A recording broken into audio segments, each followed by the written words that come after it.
This is the solution video for question 13 from section B of the 4th sample test for CSAT. In this question, we're asked to sketch the graph 1 plus x to the y is equal to e for all real values. So, how we're going to go about this? Well, this is a horrible form to try and sketch in a minute. 1 plus x to the y equal e. So, there are special cases we need to worry about, which is if 1 plus x is less than 0, we generally don't have things working except say if y is like 2 or 4 or 6, where we have when we could take a negative square root or negative fourth root, etc. to the right hand side.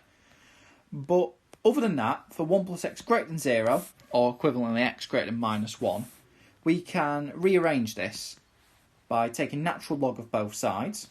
So y natural log 1 plus x is equal to natural log of e, which is 1. So y is equal to 1 over natural log of 1 plus x. So if we can sketch this for x greater than minus 1, we'll have done that section of the graph. So how do we do that? Well, this is quite hard to sketch off the bat. So what would be handy is to sketch y equals natural log of 1 plus x, and then try and imagine what inverting that would do.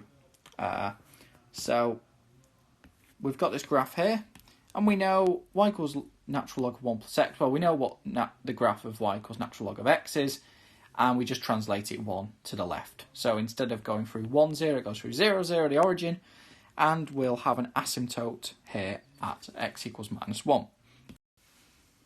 So here's a set of axes where we'll attempt to sketch as much of this graph as we can.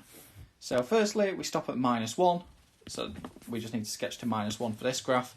So we'll put that on here. Now for x greater than 0 we'll look at first. So as x tends to 0 from the positive side, y tends to 0 from the positive side, which implies that this graph will tend to positive infinity. So we know we'll be somewhere up here. Now similarly, as x tends to positive infinity, y will tend to infinity, quite slowly, but it will tend to infinity, which implies that 1 over that will tend to 0. We know there's no turning points on this graph in this positive quadrant, because a turning point on this graph would correlate to a turning point in this graph, and there's no turning point between here and here on this. And so we know we start up here, we end down here, no turning points, and it looks a little bit like 1 over x. So we're going to have a graph looking something like this. So that's great. So we've got this side of the graph done. Now, you can probably see that for x slightly less than 0, well, pretty similar behaviour, because as x tends to 0 from the negative side, y tends to 0 from the negative side, which means our graph here will tend to minus infinity as x tends to 0, so it looks something like this. Now, however, this is the more difficult part, because there's a couple of scenarios which could happen with minus 1, and it's not obvious from this graph what occurs. Because we could have a scenario where we flick all the way down and then flick round to minus 1, looking a little bit like this. Or we could have one where we come out and in. We don't really know what happens here, and there being a lack of turning points in this region doesn't really tell us which of these scenarios happens. So what we're going to do is we're going to look at the derivative, dy by dx, look at the behaviour of that, and hopefully that might tell us something. So let's look at derivative of this function. So dy by dx, so we use the chain rule, so differential of 1 plus x is 1 over 1 plus x. We get the minus 1 because this is the natural log of 1 plus x to the power of minus 1, and then we decrease the power of natural log of 1 plus x, so we get 1 over natural log of 1 plus x squared. So by chain rule, we've got this result, and what are we interested in?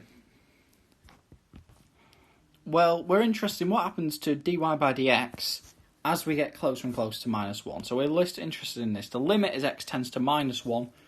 This means from above, so from this side of this function.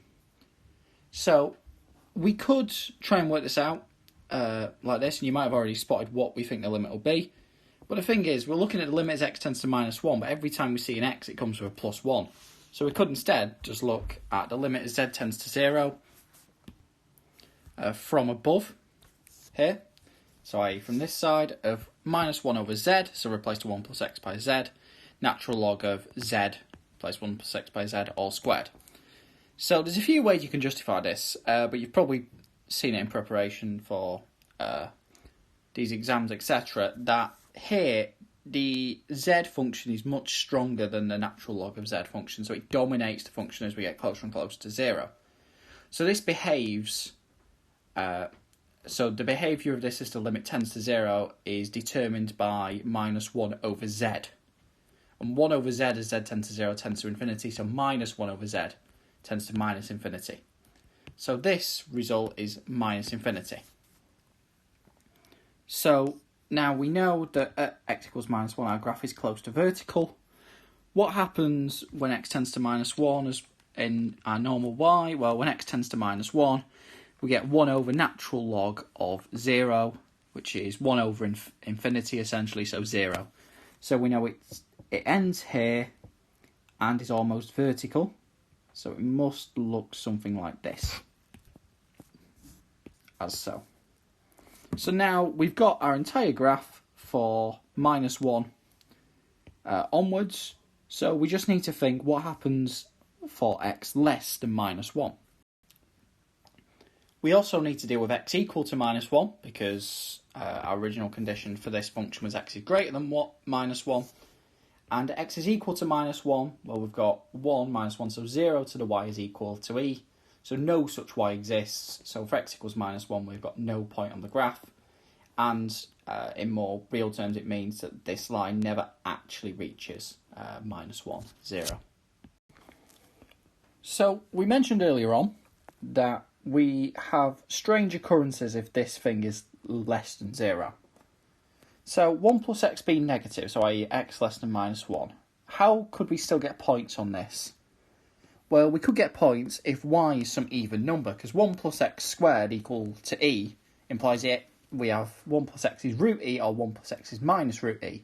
And we can do similar things with powers of 4, 6, 8, etc.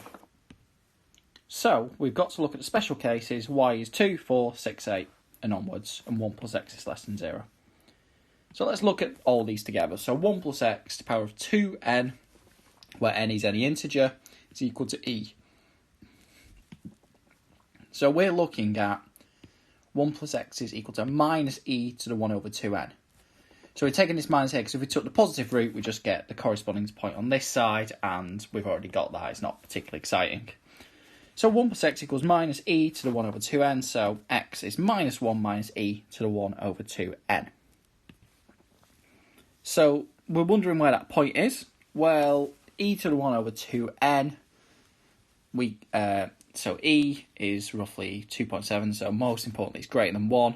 So e to the 1 over 2n will be greater than 1, but as n tends to infinity, we'll get closer and closer to 1. So we've got minus 1 minus something slightly bigger than 1. So we know we've got minus 2. And then as we'll have some point here for y equals 2, some point here for y equals 4, which means n will get bigger, which means this will get closer to 1, which means that x will get closer to minus 2. And this will continue for y equals 6, y equals 8, etc. And we have sort of pseudo-asymptote that will generate more and more of these points for even numbers of y, getting closer and closer and closer to this orange dashed line. But in any case, we now have sketched for x greater than minus 1 and x less than minus 1. And so this is our entire graph as required.